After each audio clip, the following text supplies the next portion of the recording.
welcome. My name is Corinne Little, and I'm the organizer of Out of Sight Chicago.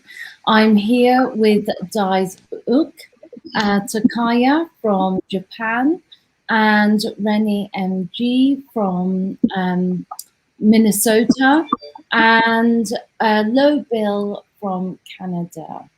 Hello, good morning, everybody. And we wanted to have a public conversation to reflect on the Flow Symposium, which was an online public performance symposium called Flow, Embody, Insight. And so I want to start by asking everybody the question, and just to let you know that people might. You can't hear anybody? Just to let you know that there might be comments from the public in the chat that you can respond to. So the first question that I wanted to ask you all is, is it relevant to be creating public performance online?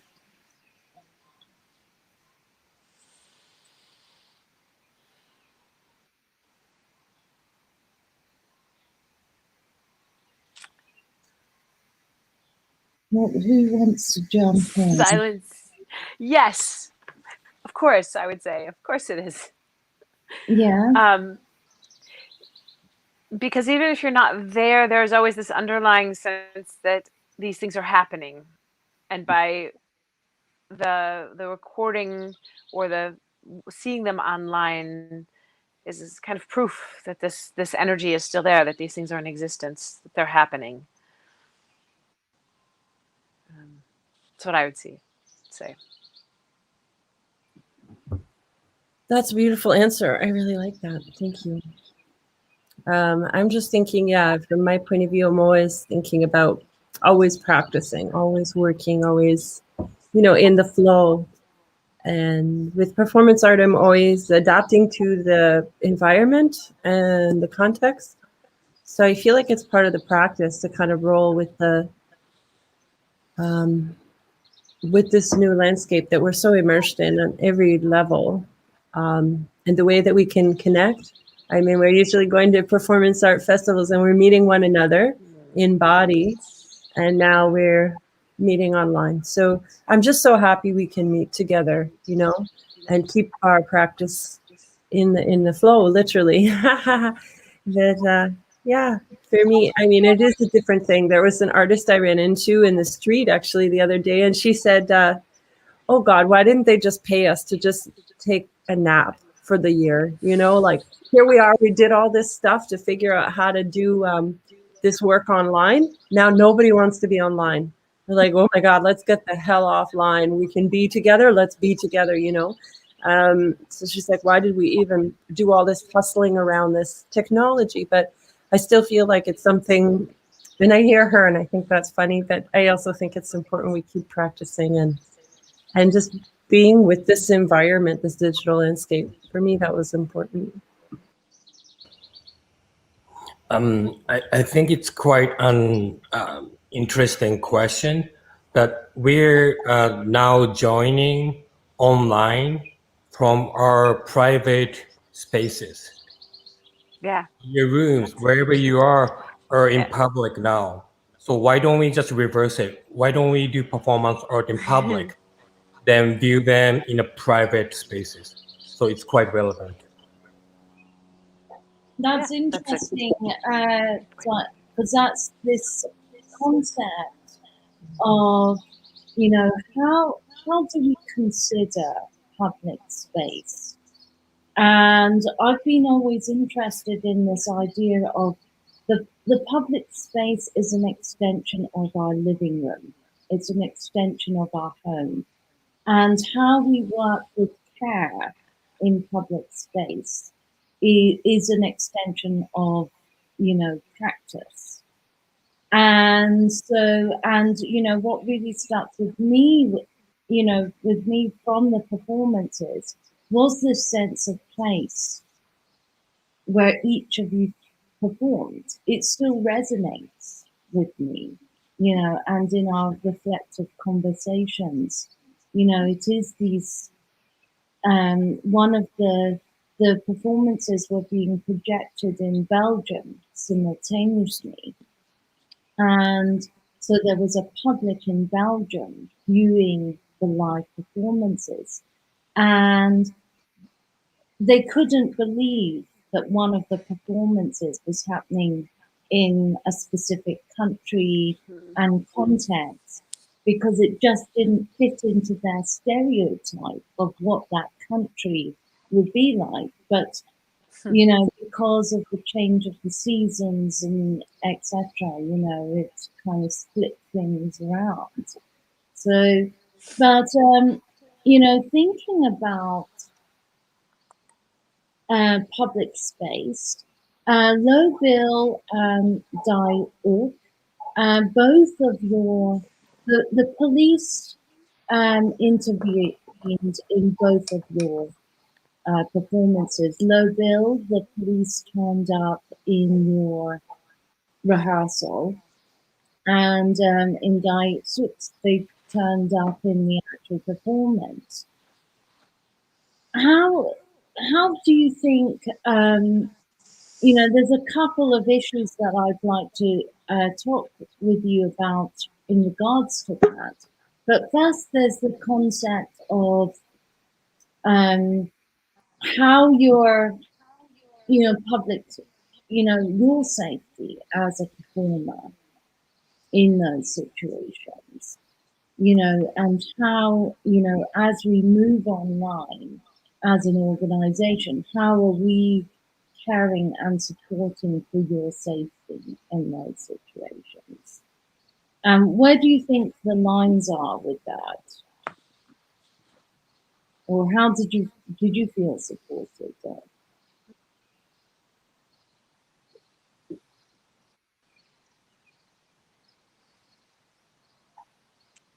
I mean, yeah, I feel as a performance artist, I'm always on my own, but at the same time, it's nice to be able to say, I'm part of this thing.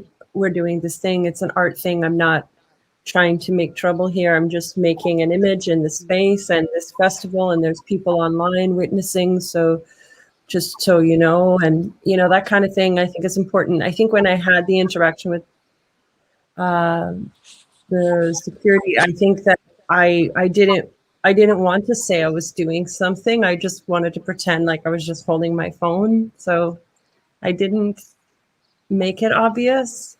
I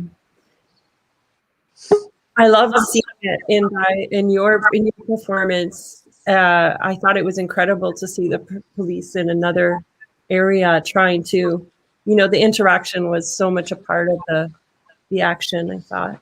Yep. It's part of the environment that we're interacting with. So, but the festival, I think, is great to have somebody on the other side. Actually, if I needed to call on that.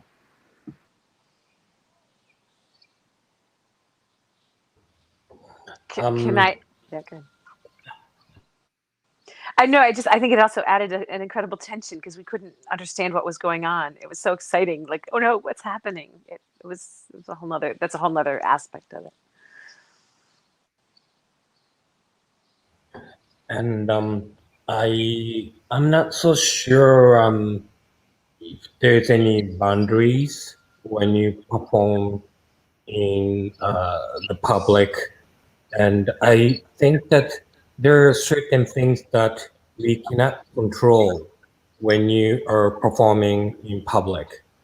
So you need to be ready for it, and sometimes could be like life-threatening, or sometimes it could be very friendly and lovely. But there's something unmanageable for each performers. But if it's an international performance art festival, the organizer is responsible for the safety of the performers and also the public. But online, because I think artists produce the work individually. So it is important that each artist create a team of support. And if someone in the public supports you, that's great, but you cannot rely on that. Um, so there are some dangers, something you cannot predict or prepare, but there's something so great about it. I mean, if you knew what was going to happen, if your rehearsal is exactly like your actual performance, then what's the point of doing a performance? So I don't know if I have any conclusion, but we should continue investigate performing in public. But then I guess we should also work towards the public to understand performance art in public. Because we all know that we want to do that. We want to do performance art. We want to communicate. But many people in public do not know that. But if the public changes, if the society understands us more, then probably more possibilities. I'm going to bring Beau Coleman into the room now as well to join us, who also performed in the finale weekend. Welcome, Beau. Do you have any thoughts on that? I mean, I think performing in public and surprising people, like I think that is such an interesting element. Is the people who normally wouldn't come to a gallery to be able to see performance art encounter, and I think especially when you see children nearby, and how they get what you're doing. Um, I once did a performance in public when there was this family that was passing by, and the man started to narrate what I was doing, almost as if he was an art curator. I absolutely loved what he was doing, and it was a very serious piece that I was doing, and I couldn't quite show that. But I went up to him afterwards, and I said, I think he was scared when I came up to him, and I said, I love what you did. And he told me that he had never been in an art gallery. He had never, been exposed to this kind of work at all, and that he just kind of thought to do that. And I said, man, you got it. You got everything that you said that was symbolizing this, and this was like exactly dead on. And I spent the day with them because I just was fascinated by them. Now they wouldn't have encountered that unless I was in a public space and they were encountering it. So I find that aspect of that encounter so interesting. And I think, you're talking, you bring up the point of um, how organizing, how festivals, you know, ordinarily we've been performing in live public space for the last 10 years, and we've had a process of how we engage with the public.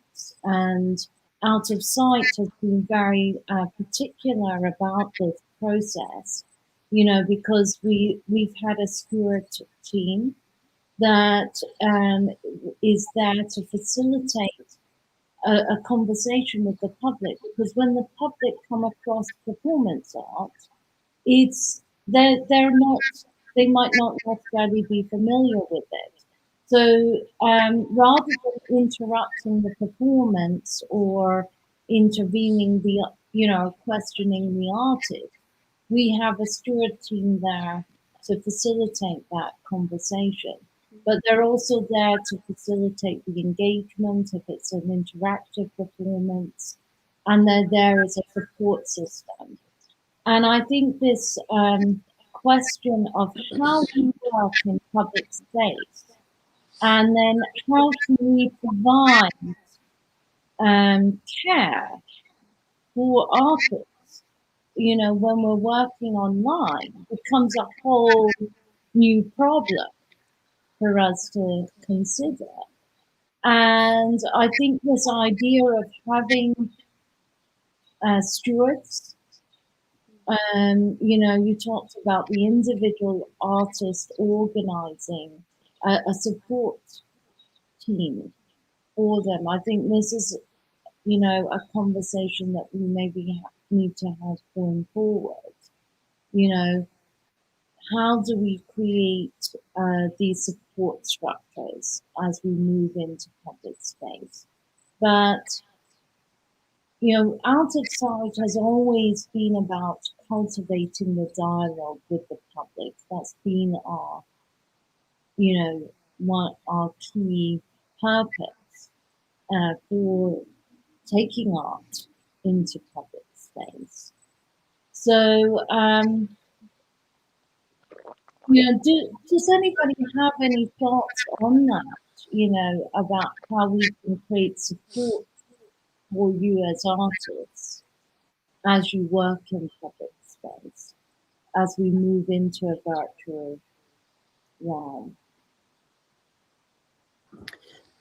I guess I felt quite supported by the festival in terms of just time and energy and like attention, care, like to just take time to ask what's going on. How can we, because I feel each project has its own necessity. So taking time, and the time that you took was really important, and your ability to kind of facilitate our navigation of the tools, the technical aspects. That was also really helpful. Yeah, and just good natured, good fun sense of humor and love, I think, that went into the festival made me feel supported, and ready to engage. Like, I think that's a thing too, like what Daisuke was saying about, we're going to take a risk of some kind. So knowing that there's this loving audience or group of people who've been behind, I think that makes it feel like, yeah, I really want to do this. I really want to try. I really want to make it happen. I want to, because it's a risk of the heart also.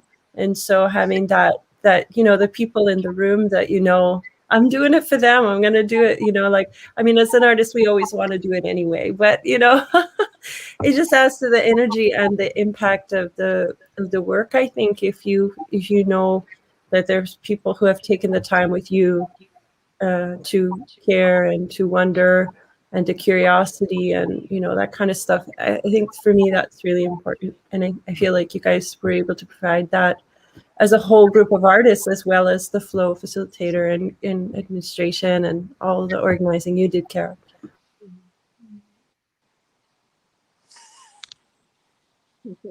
Yes, but I mean this goes back to the initial question.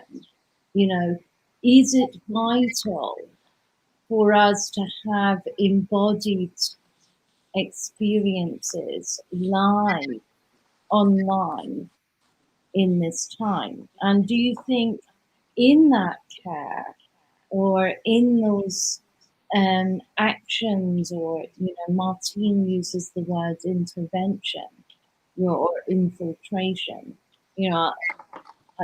Beau used the word encounter, this is a word that I like to use, in these encounters in public space, being live broadcast, do you think, we've witnessed over the years how it becomes an embodied experience for the public. And, an embodied experience, has the possibility to open possibilities.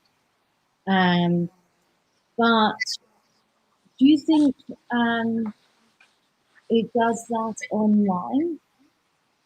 Do you think there's the capacity for that online? I just want to say quickly that in the Zoom meetings, we're always in this medium shot thing. So for me to see people doing different, funny, strange, unusual things that I could never imagine happening in this platform, for me, was a very fun and important part of oh, thank God we have a studio still. We're not just in this fixed spot or orientation. We don't have bodies right now. I can't see your feet. I just, it makes me crazy in a way. Like I don't know. I don't want to talk too much again. I think, like, I'm thinking back to little Beau's performance in which she was on a bicycle and taking us places. Yeah. Is that correct? And so if I'm watching that as a viewer, I feel like there's a haptic exchange that happens. So I feel like all of a sudden I'm her body with that. So I think that was a really interesting use of the camera and being able to put the viewer in the body of the person driving the bike. So I think we took it to another level by doing that. But I think we all feel, because we're using the computer so much in this pandemic, uh, we feel this virtual body anyway. We feel this disconnect from our actual physical, and that's becoming its own reality. So seeing performance online is addressing that particular virtual body that I can have a symbiosis with, or I can have an empathy with, or feeling connected. So it's almost feeding that part of me. It's almost like I'm in this, what was that, Sims world. It's like Yeah. our own Sims world that we're creating, not just as performance artists, but just in general, because we're on Zoom so much. So I think we've opened up a whole nother avenue of being able to experience performance art. I also think that the internationality of it was phenomenal. This feeling that we were in Australia and then we were in Japan and we were in Canada. It was just amazing. That's a whole positive component of being able to do this and share it online. Yes, and Renee, I want to actually bring you in to talk about the camera. Can you describe your process of the camera in your performance? So I had two different images going. I had one stable camera that captured the entire crosswalk. And then I had my own camera that was my point of view camera.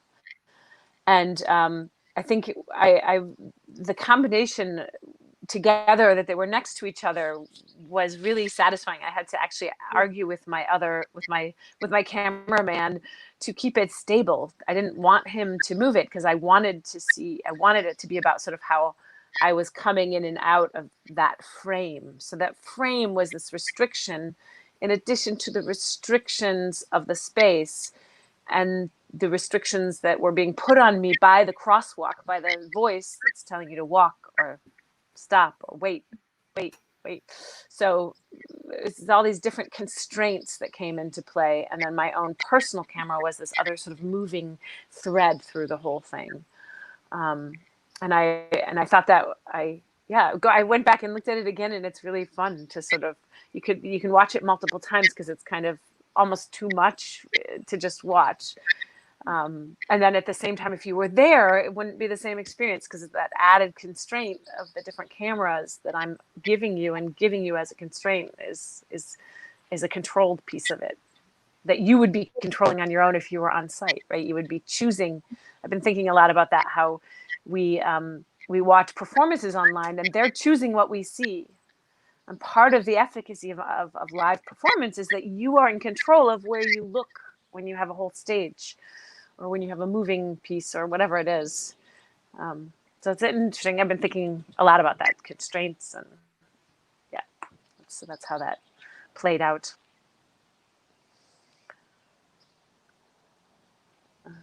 Yeah, you were really using what we're seeing as your canvas.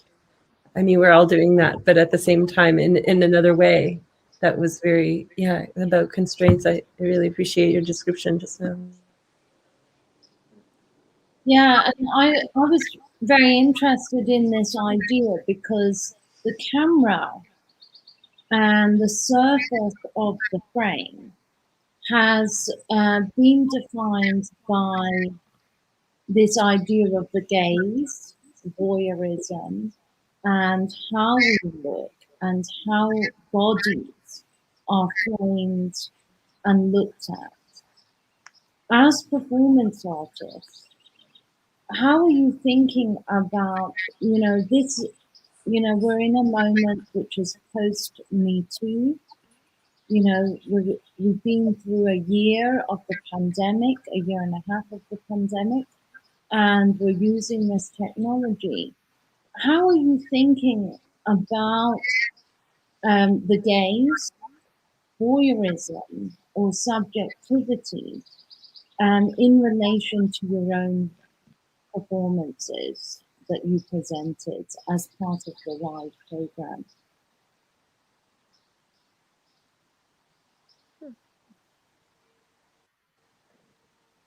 For my performance, it shows that the camera was far away from me,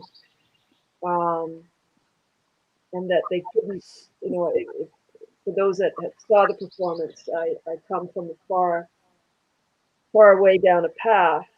The camera's actually on a bridge. I come down to the water that's below, and eventually I hold up these pieces of paper that have writing on it that the camera can't see.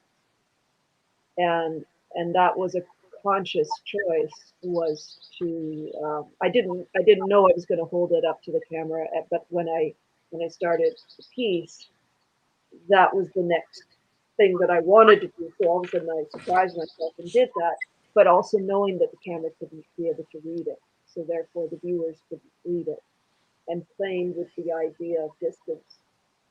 So yeah, compared to a gallery where somebody can decide to go closer or to look over there and not look at the performance, here we are controlling it. And in some ways, maybe it's a bit too much control. Then, but it's one of the tools that we have in the media, right? And if we use it in the same way that we use material, then that becomes part of the integrated part of the piece. And so it needs to be considered as you're building the piece, I believe.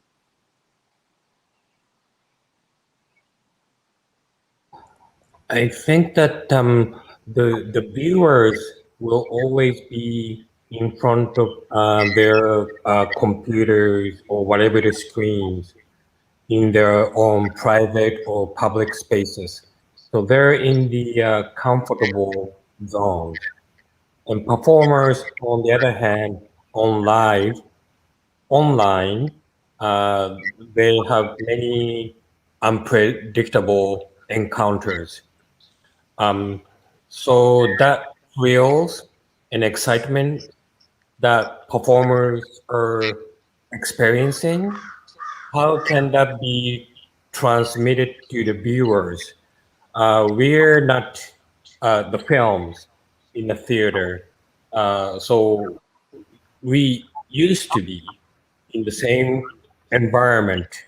We used to have the same temperature, same air, same um, chill or whatever. And now we're in a separate, different spaces. How can we have similar sensations, live sensations? That is still a lot that we need to investigate. So I think, like, you know, dancing on the street with like multiple cameras. I mean, that sort of experiment is like very much necessary. And I think there are always rooms for different experiments and improvements for better communications with the viewers. And because our technology is advancing day to day, maybe 5 years from now, maybe the pandemic is over, but then technology is more advanced, the more like available technologies, then I think we should continue experimenting even the pandemic is over. Um, and I think there are some possibilities. Yet, I personally think that I personally like the live space, like sharing the live spaces, same environment. And for me, maybe in my lifetime, it's not replaceable.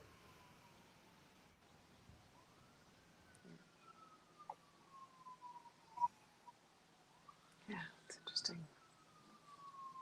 Uh, Now my the- brain, my brain is creating all kinds of dancing in public spaces, performances with point of view cameras. You just like threw me into this realm. yeah, Jeremy Powley, who was one of the who's part of the core group called Convening to a God Flow.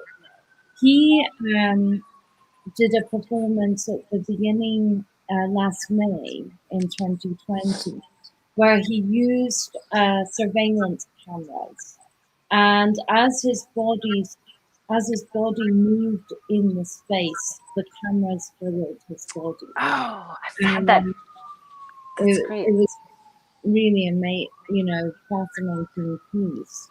Daniela Ehiman has a comment in the chat. She says that she totally agrees with Renee in terms of the symposium gave us an international, a totally new and exciting possibilities to work more easily together. So it created a platform where we could work together more easily. And I wanted this idea of like, I wouldn't know about your work. There's, I mean, I go and see work all the time, but, you know, creating this international platform, I was exposed to your work. Do you feel like being in Japan, you are in a community of performance artists where you can share and create work? Or do you feel like the Flow platform created that for you? Both.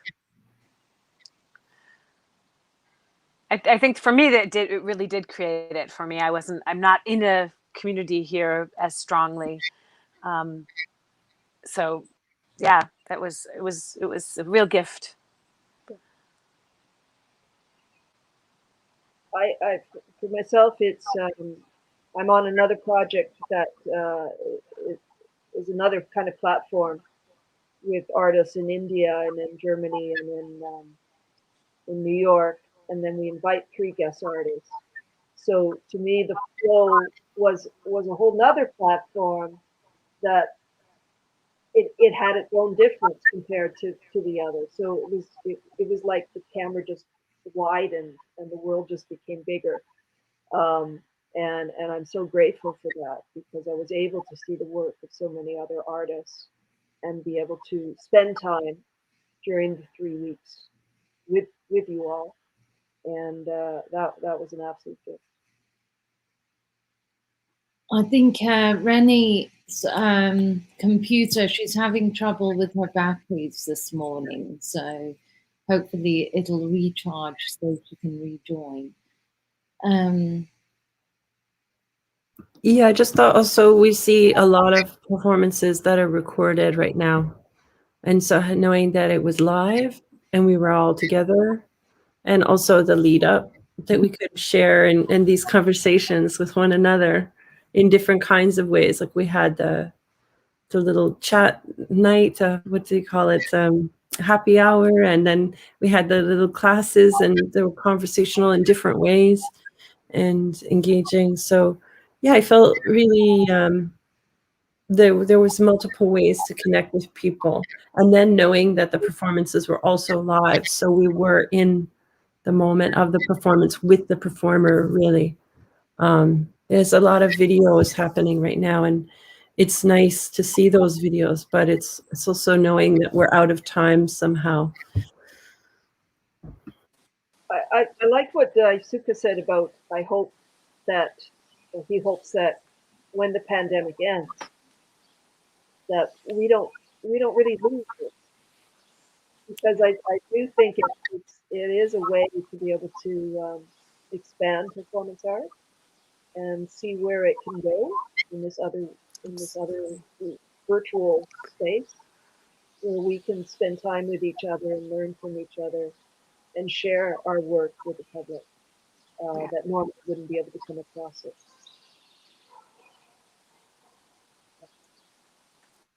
Yes, and Daniela Ehiman has written another comment in the chat. In terms of subjectivity, the thought of interacting and probably including people into my performance was pretty difficult to answer, but I would need an allowance for them to be filmed. And yes, I mean that does raise another dilemma that I've noticed over the last year and a half is when we're working, and this goes back to the idea of agency that Renee was talking about, in terms of, you have a choice in the gallery where you're situated and viewing the performance and whether you become, you have a limited choice in terms of whether you're incorporated in the documentation. But now, as we move into public space, the public is being incorporated into this live documentation. How much, there is this question of agency there. And how do we inform them, in that moment when we're deep in the, I mean, it was interesting actually. There was a performance by Martine where suddenly these people were on their, Sunday afternoon stroll and they were in frame. So, these are the kind of levels of thought that need to go into how we work in public space. I think legally, in terms of public space and filming, from my understanding from film production, if it's an enclosed space, if it's inside, you have to give consent or at least put a sign on the building. But public spaces are inherently public spaces. And filming is going on whether you know it or not, in terms of, all kinds of surveillance cameras. There was a whole movie about that by Andrea Arnold, did a film about surveillance cameras. But anyway, I think that also there's some legal differences between the rest of the world and the United States, where the people in the United States. I know. Is there? But that's by country to country that there are different viewpoints on the use of public space. But if I go to a park and somebody is taking a picture of a family, I'm aware that there's a camera and I happen to be walking, I'm in the background, right? So I guess it becomes our own personal or the organization morally how we see that. Sorry. The legal law is, right? I was just saying that country was finishing what you were saying about that, country to country it varies in how that's viewed. But even if it's legal, we still need to take care within that to at least make a choice. Do we tell them? Don't we tell them? And either, but as long as it's considered, I think. Sorry, my connection was so bad.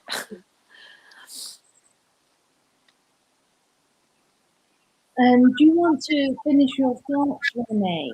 No, that was pretty much it. I know there are just these differences from country to country, and the Americans tend to think they have these legal rights that they don't technically have. Some of them also have to do with unionization in movies, because if you're doing a commercial movie and you do it in a public space, there's laws about the unionization of extras. So essentially in American movies, unless it's some independent under the radar, people have to pay extras to just walk through the screen because it's a union job. It's a whole nother, sorry, it's tangent, but. I guess Japan is pretty much the same.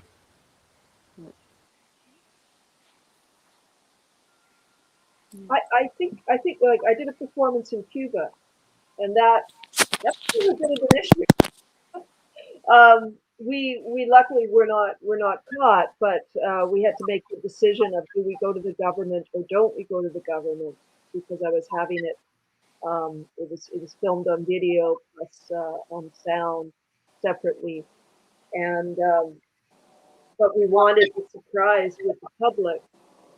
And yeah, there was a little bit of me that was worried, because if we did get caught, we're out of control of how that would be handled. And but I guess I was willing to take the risk. I was a little scared about it, but In terms of reflecting on the flow, are there any questions that you would like to ask each other about your performances or your experiences?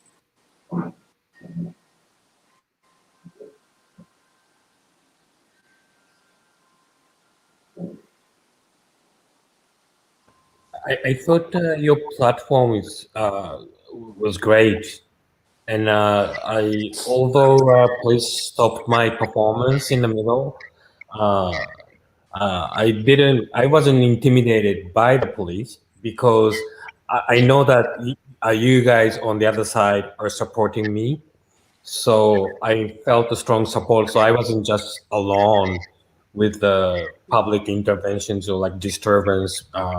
So I think your platform is great, but I hope you will continue doing more and more.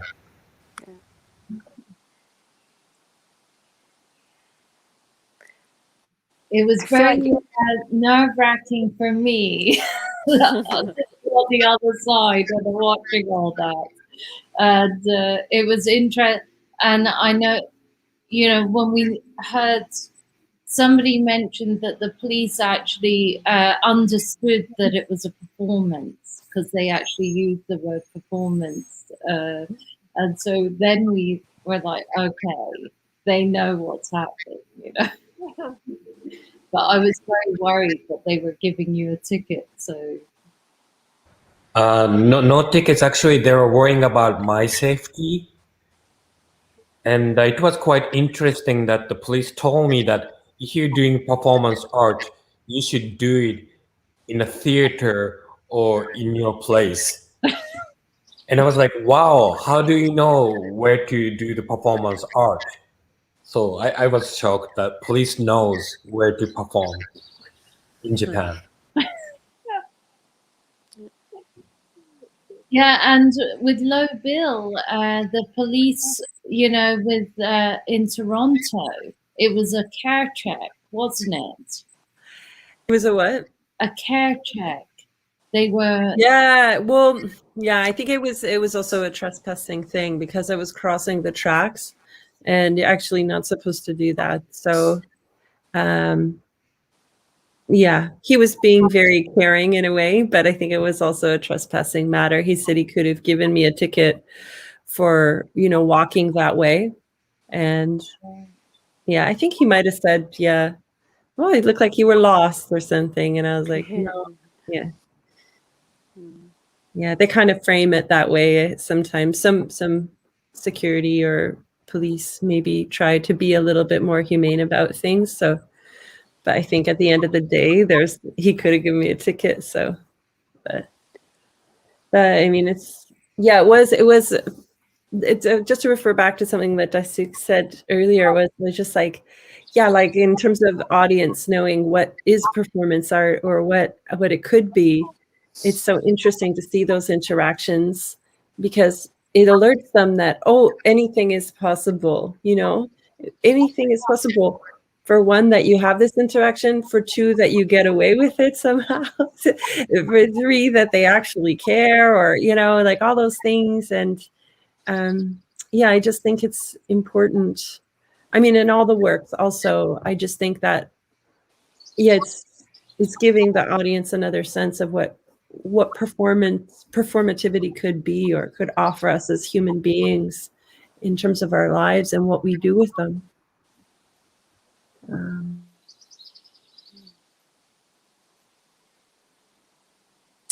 And to go back to the question of how we felt supported by the symposium, I also, I think I had this image of there's all these threads strung all over the world, and the symposium sort of brought them and wove them together in this interlacing thing where you had different people that you were meeting in different classes and different workshops, and it wove it into this lovely thing. So it was a network of that created something stronger when it all came together in a really lovely way. It really allowed us to travel into each other's process, travel into experience the environment around them, and it was a festival on its own, as real, as tangible as if we were to travel to a festival and experience it there. At least I believe for everybody that was participating, it had a visceral effect, and I don't think that's very easy to create. So and that comes back to the question of care. Uh, the fact that it was very well thought out, well scheduled, and able to flow with little things that maybe there was an overlap here and there, but we flowed with it, and everybody willing to get on that train and experience this, made it, to my view, from other things that I've seen of similar things, really successful in that way. I think we all felt a tangible presence.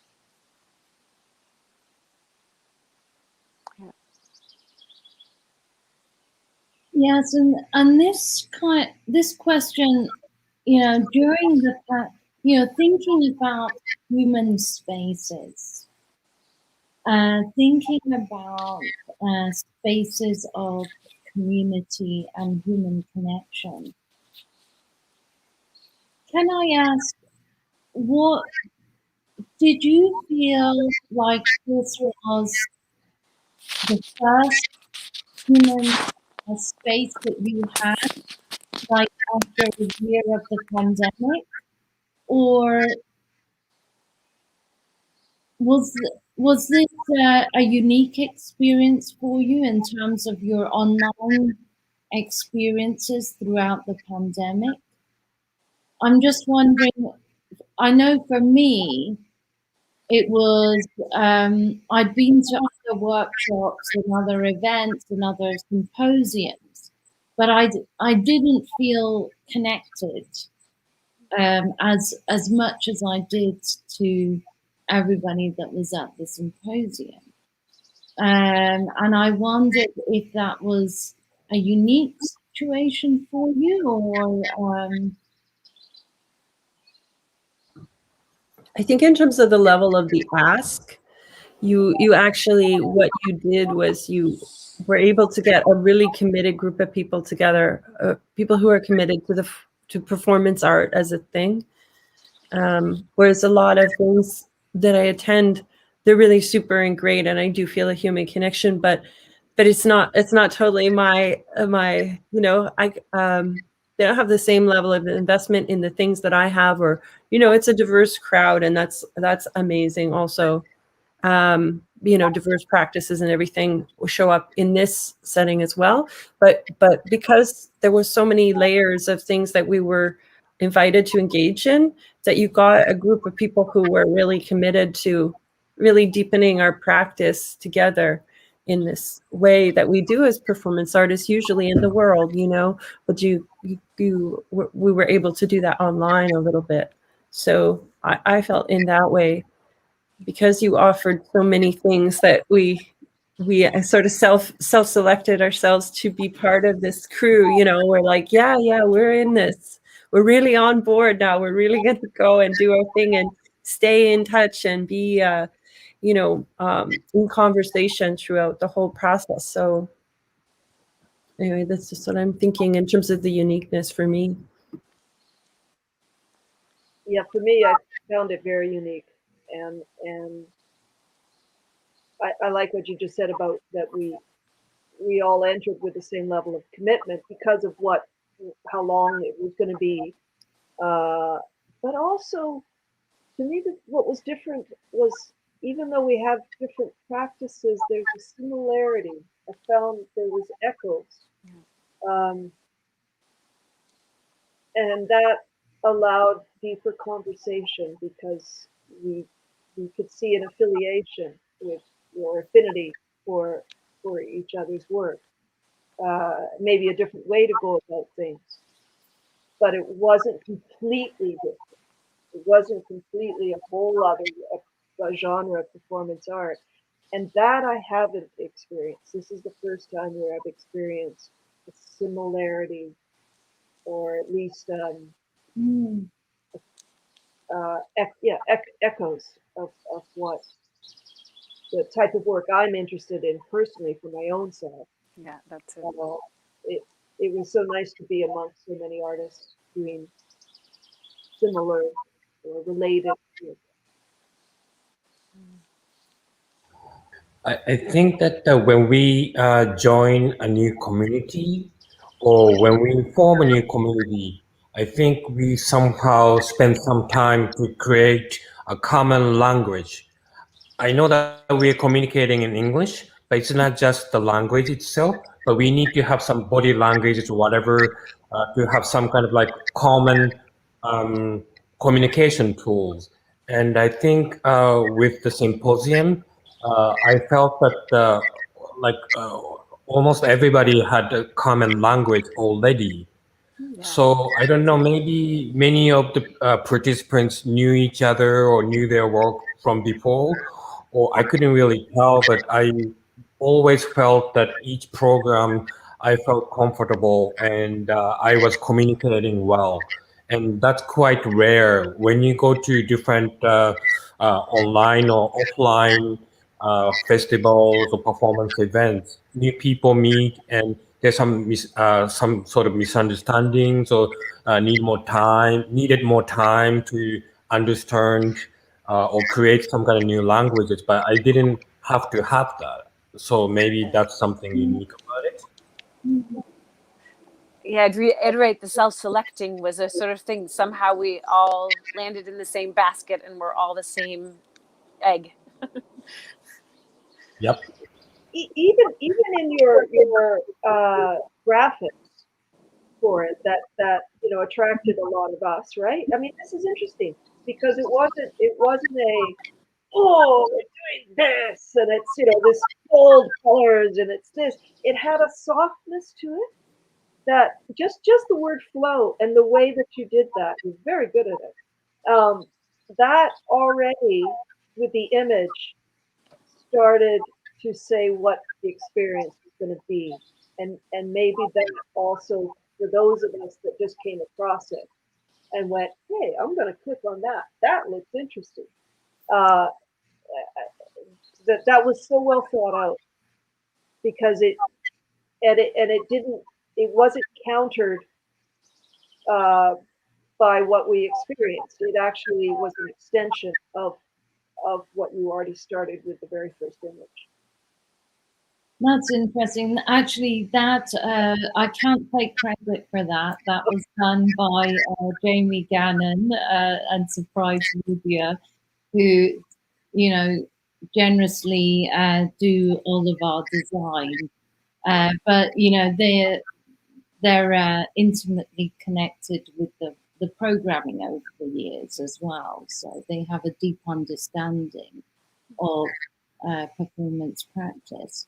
There's some comments in the chat that I'd like to share. Catherine Guinness, who's written some incredible blog posts that I really recommend people checking out, actually. There's a really good blog post on Dennis Blacko's lecture. She said, I love hearing about, as it was also mentioned at the beginning of this chat, about the community that the online form can create. An individual performance can be expanded or given authority when police are present, but that online platform I also really love the early quotes about how everyone should have been paid to take a nap. Sorry, it moved. A nap for the past year. I wonder, since, as was mentioned, everyone is moving less online for the immediate moment, what will each of you from this year of the nap um, take? And I don't know if it's like, oops, oh dear. I don't know. It kind of ended. So I don't know, Catherine, if you want to finish that. But she's asking, I wonder what everyone, everybody is moving less online for the immediate moment. What will each of you take from this year of the nap?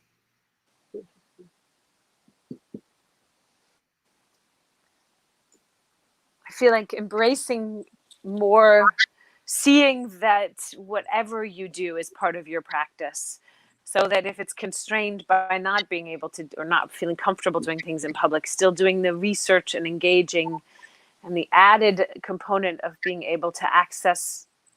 I'm kind of already feeling the decline in the access to different things that was a month ago. The way that universities would have lectures with artists for their MFA students that you could sign up for, and those kinds of things. So that the nap can be engaging in everything that maybe you do from your bedside. So you're not even necessarily having to go places to engage deeply with all these different things, with everything related to your performance and your practice performance.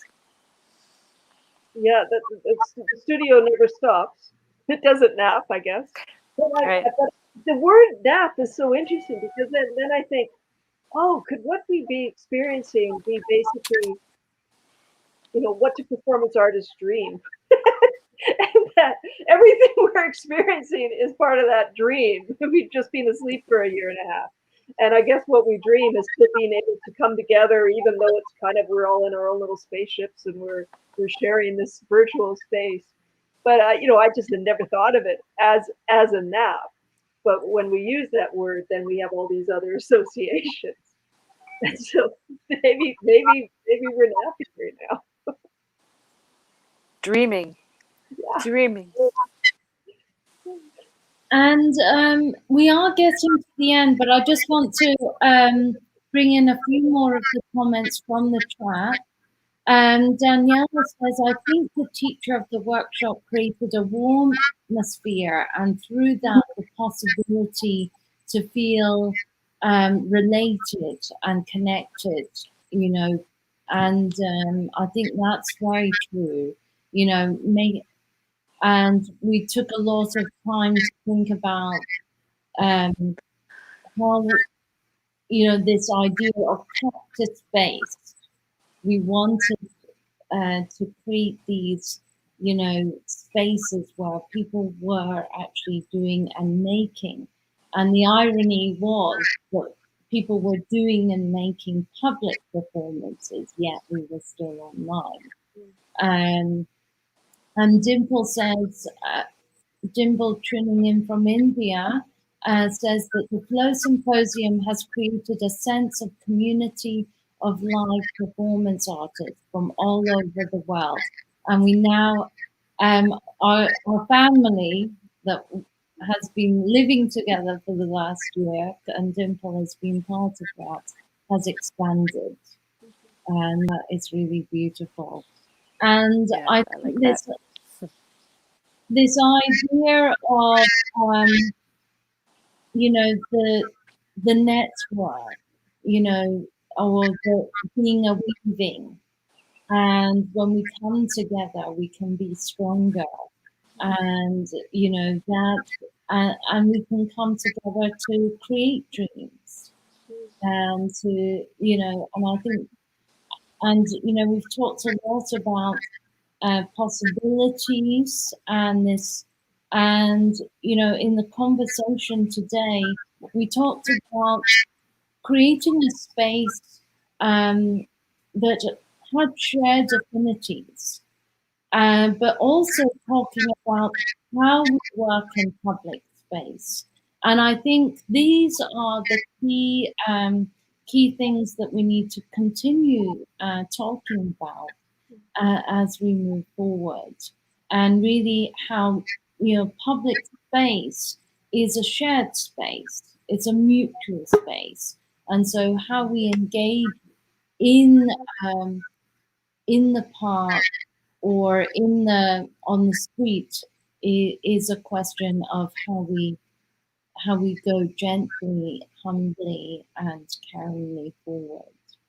So, well, thank you. I want to say thank you all for your time today.